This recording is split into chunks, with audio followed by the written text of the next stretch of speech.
Why the Savage Kantus never appeared in Gears of War 3's campaign. The Savage Kantus are one of the most mysterious and feared subspecies of the Locust Horde.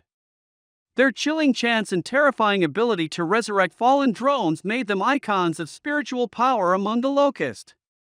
Yet, despite their importance, these eerie monks never appeared during the main campaign of Gears of War 3. Many fans noticed their absence, especially after seeing them dominate the multiplayer and Horde modes. But behind this decision lies a mix of development constraints, lore details, and the hidden chaos that defined the final days of the war. From a development perspective, time was the main enemy. Epic Games faced enormous pressure to complete Gears of War 3's campaign after multiple delays and expansions of the game's scope.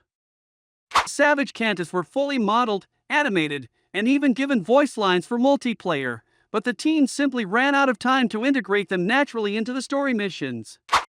However, from a lore perspective, their absence has a deeper meaning.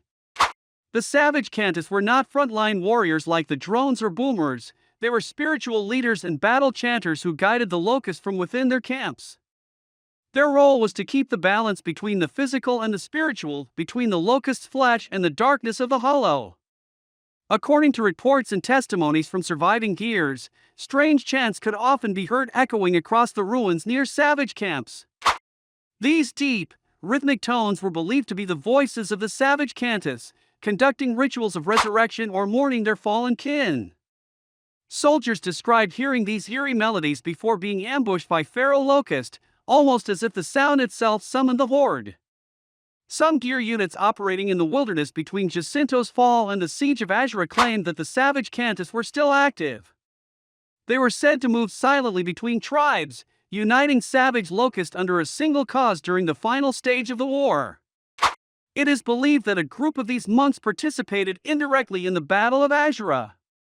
When the Locust Queen ordered her final counterattack, Kantus chants were reportedly heard reverberating through the cliffs.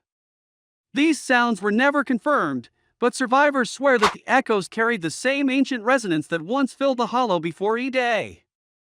Others suggest that the Kantus avoided direct combat after realizing the destruction of the Hollow and the corruption of the Lambent had severed their connection with the Locust spirit. Their sacred duty was no longer to fight, but to preserve what was left of their dying kind. Some fan theories argue that the Savage Kantus were already nearly extinct by the time of Gears 3's events. Their appearance in multiplayer could represent earlier skirmishes, not the actual timeline of the campaign. Whatever the truth, one thing is certain: the absence of the Savage Kantus from the main story added to their myth. Their legacy became one of whispers, chants, and deathly echoes carried by the wind. They are the ghosts of the Locust faith, unseen, but forever heard. Their voices mark the end of the old Horde. And though they never stood on screen beside the Queen or her generals, their influence can still be felt in the ruins of Sarah, where the wind still hums the faint sound of their prayers. To the Gears who fought in those final battles, that sound was a warning and a reminder. The Savage Kantus didn't need to be seen to make their presence known. They were the soul of the Locust, singing from the shadows while the world burned.